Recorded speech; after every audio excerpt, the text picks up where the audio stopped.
An international student fair at Gallaudet University. The university was founded 150 years ago to serve deaf students. You won't hear English spoken here. All teaching and communication is carried out silently in American Sign Language. Last fall, the nearly 40 Saudis here formed a Saudi student club. Today, they are honoring those who have helped promote the interests of deaf people in the kingdom. Badr al-Omari graduated from Gallaudet with honors 2 years ago with a master's degree in deaf education. I grew a great deal here at Gallaudet. It's really a unique place for deaf people all over the world to come to study. It taught me a great deal. Plus, my participation in many of the organizations at Gallaudet, and now it's so wonderful to see that there's a Saudi student club as well for them to share information with each other. After finishing his studies, Badr returned to the kingdom where he works for the Ministry of Labor as Director of Legislation for People with Disabilities. The government of Saudi has open hearts and minds. We are now working to reach out to people that are blind, that are deaf, that have mobility impairments, to be included in that. And many of them have not had exposure to these kind of self-advocacy opportunities. The government and my offices are working to empower people to learn what their goals and visions are for their futures. We're having workshops to help improve the state of affairs for people with disabilities there in Saudi. Badr says the situation for the deaf in Saudi Arabia is improving.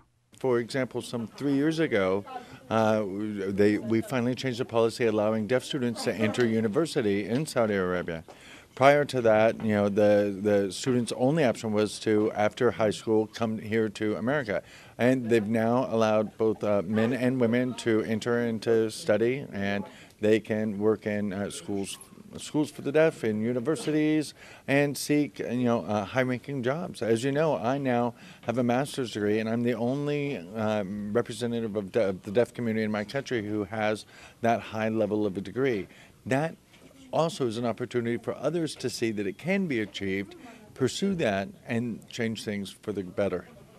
The Saudi students sent to America, most with King Abdullah scholarships, face a daunting challenge. They must master not only English, but also American Sign Language, which is completely different from Saudi Sign Language. Abdullah al Motiri is president of the Saudi Student Club. Yes, it was quite a challenge. Very much a challenge. But it was a fun challenge. I grew up hearing, and in the hearing world, not signing at all. And so I remember in 2004 when I started just then beginning to learn Saudi Sign Language and then came here to Gallaudet. It was a whole different world for me. Many of the Saudi students here say they want to return home after their studies to help improve the situation for other deaf Saudis. The recent establishment of a Saudi student club here at Gallaudet University for the Deaf is a reflection of the growing number of Saudi students enrolled here. After graduating, they will return home to the kingdom as a vanguard promoting the rights and the interests of deaf people across Saudi Arabia. Burton Bolai, KSA2, Washington.